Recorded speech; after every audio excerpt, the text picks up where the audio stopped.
and welcome to Louise Singleton Creations. A few days ago I received the Xtool F1 engraver and the air purifier, and they are amazing. I'm going to be showing you them today. We'll start off with a brief overview so I can tell you all the technical stuff, but then we'll get down to the fun things. I'll show you all the things I've been making because honestly I can't stop, I'm obsessed. Anyway, this is going to be episode 1 of the series because there's too much to tell you all in one episode. So we'll start off simple and progress as I progress. If that sounds good, stay tuned and enjoy the video.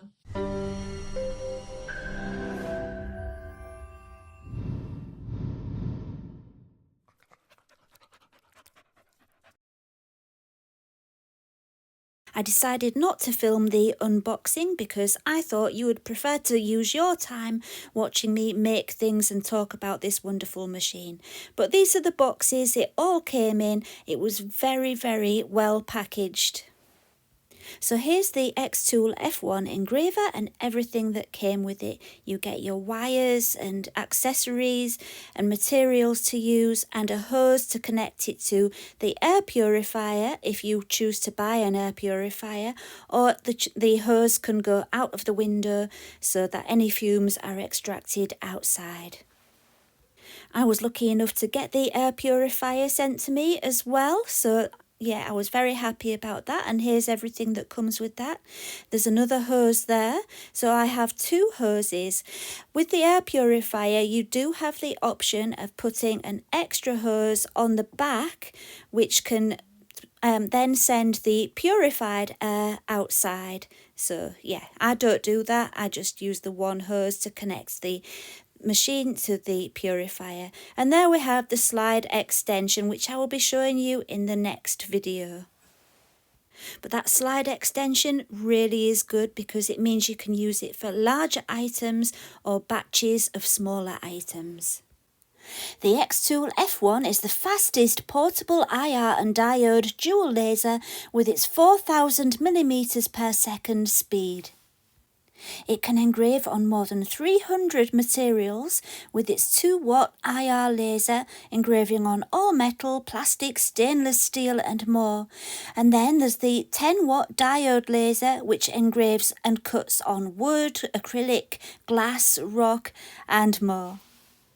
It has amazing movement accuracy, engraving font sizes down to 0.3 millimeters, and with its HD resolution, you can guarantee clear lines and vivid details.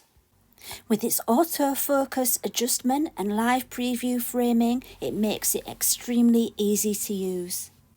With its weight of just 4.6 kilos, it's extremely portable and makes it easy to take it to craft fairs, souvenir shops, special events, weddings, and you can do your engraving on the spot, which is going to be a big selling point for many of you, I'm sure. I was sent this for free, so you can't take my word for it because you don't know if you can trust me, do you? But hopefully, when you see the things that I've made, you'll realise that I'm completely genuine when I say I love this and I think it's amazing.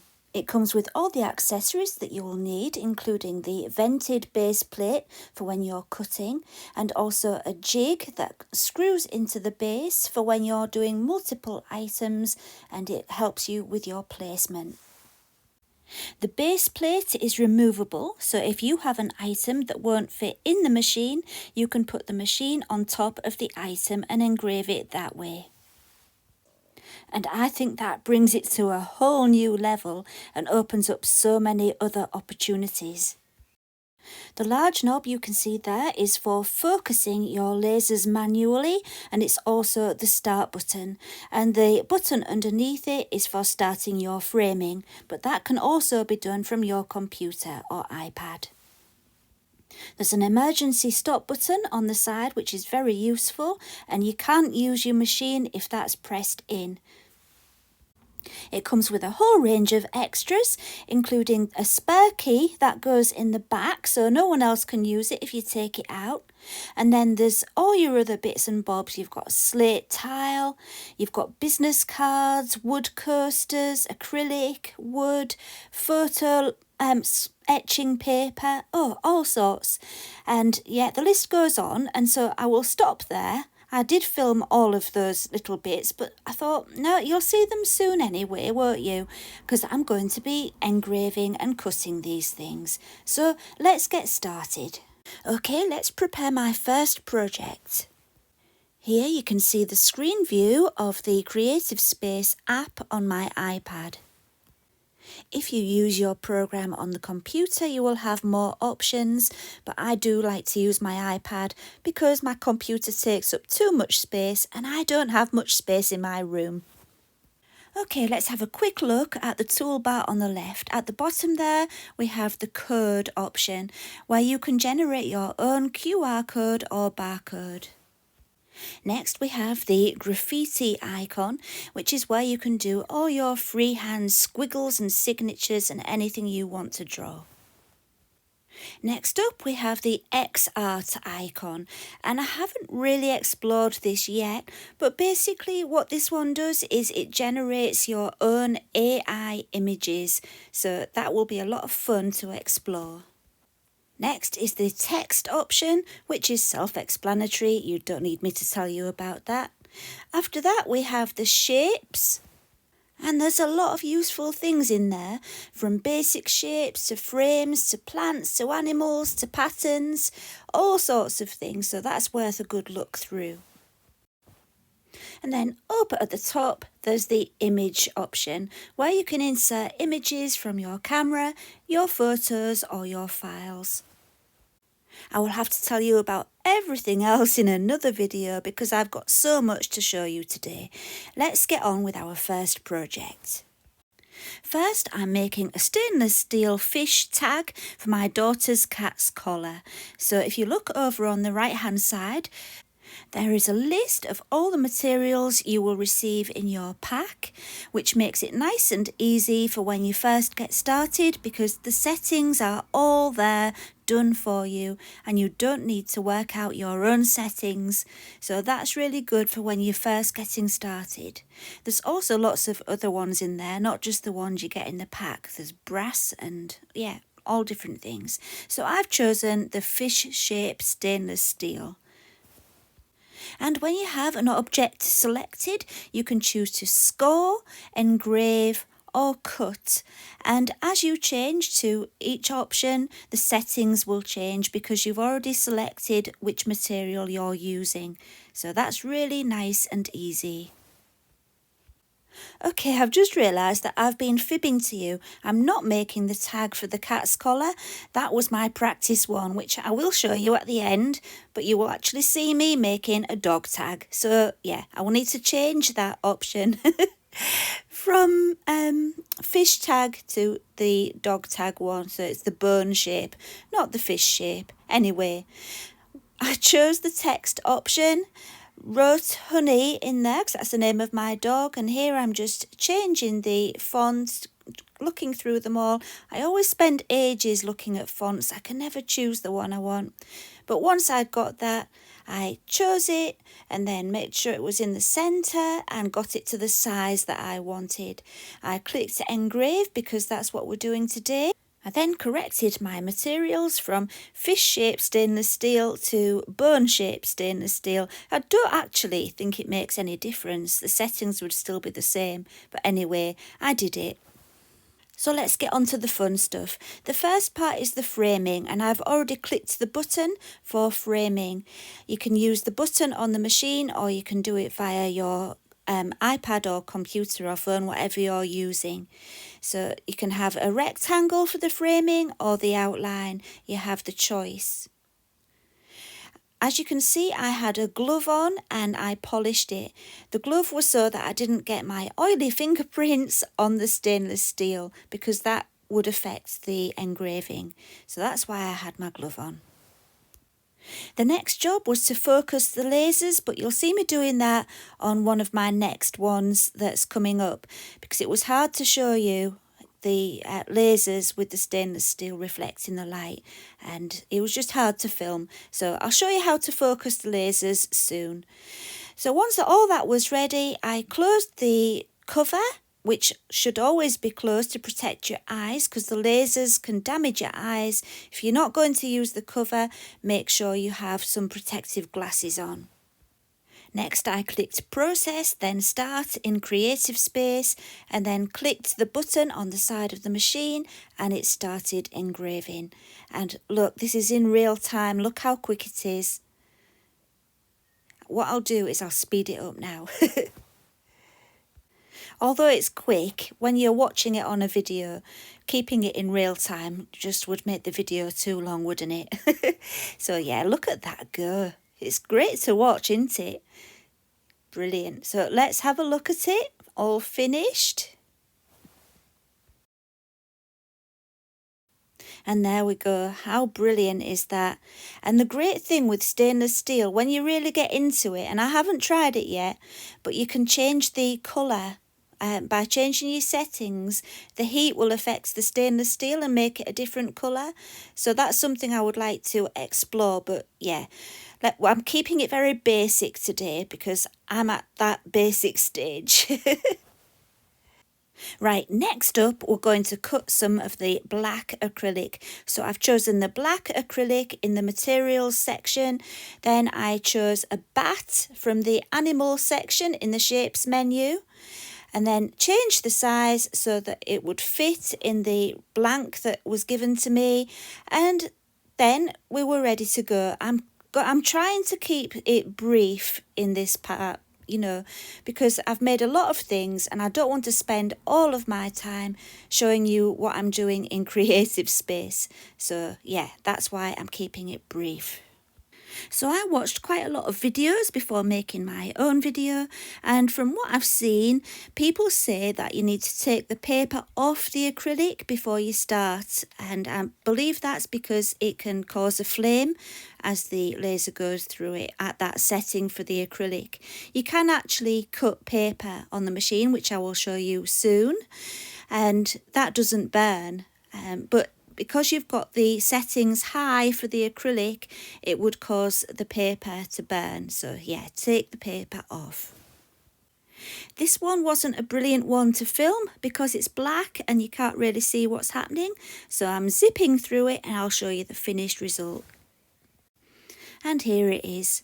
Now, one thing is when you're cutting anything with this, the cut isn't perfectly vertical, it's at a very slight angle. So you will find with something like this that you need to push it out from one side rather than the other because of the angle. You can only push it from one direction, but there we go.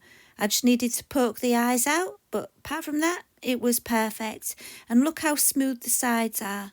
I'm thinking this will be really useful for me for my mould making, for my resin. So if I want to make a mould, I can cut the acrylic to whatever shape I like and then make a mould of it for my resin art, which I'm very excited about. So that's definitely something you'll be seeing in the future. So yeah, I'm happy with that. Next up, we have a wood coaster and I'm going to engrave a pattern onto it. First of all, I'm just measuring it. Then in Creative Space, I selected wood coaster as my material. Then I went to the shapes, I got a circle, made it the same size as my coaster. Then I went to the patterns and chose the pattern that I wanted. Next, I dragged the shape to the same size as the circle using the icon at the bottom right of the pattern.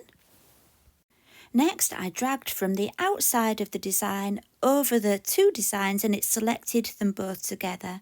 Then I went to the combine option at the top and I think it was the second one that I chose. And what it did was, it's a bit like a cookie cutter. It used the circle to cut out the shape on the design. So I just had the circular design, which is quite clever, but I do need to get used to what all the different options are under combine because they do confuse me at the moment. And now the reason it's turned blue is because I clicked engrave, and the blue area shows everything that's going to be engraved. So let's get on with it. Once again, I clicked the framing button, made sure the wood was in position.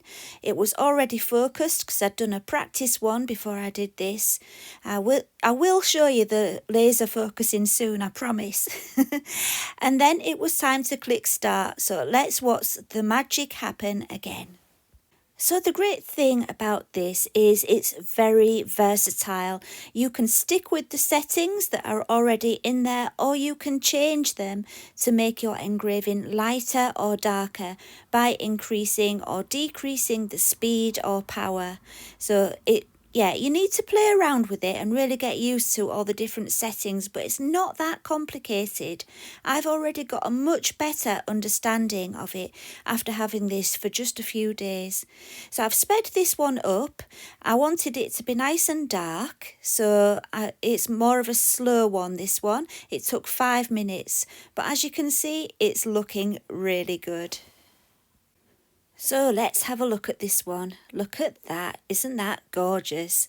I really do like it. It's such a quick and easy way to make something really beautiful. And I can see that Christmas this year is going to be very interesting and very good because I won't have to buy so many things. I can just make some personalised things. Right, on to the next one. This time I'm using a file that I had on my iPad and I've just sized it. I've selected stone coaster in the materials menu, and just as before, I'm framing it to make sure it fits. The lasers were already focused, so I just had to press go. Let's see how this one turns out. Once again, I'm speeding it up, but this one took 2 minutes.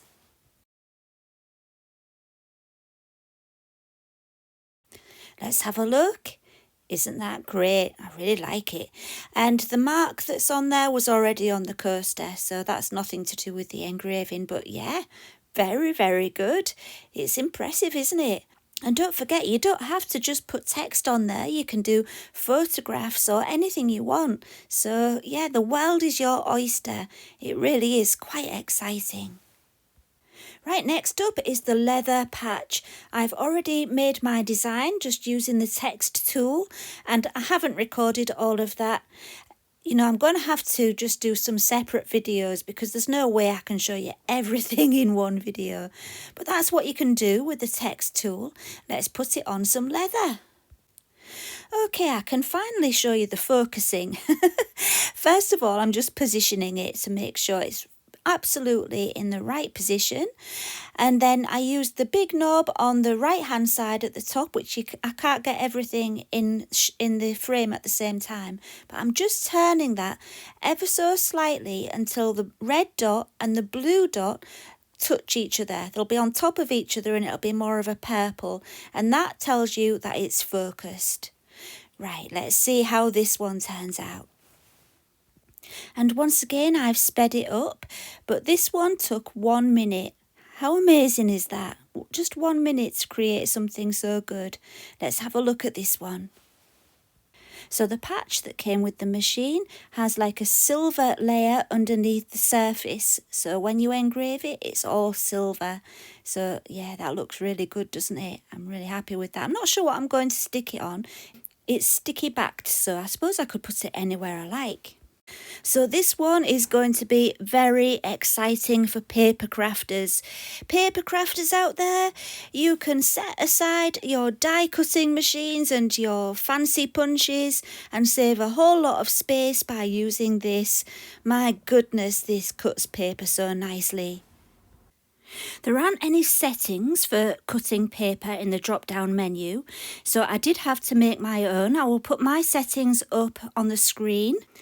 The great thing about making up your own manual settings is once you've found the setting that works just right, you can label it and save it so that you can go to it easily next time.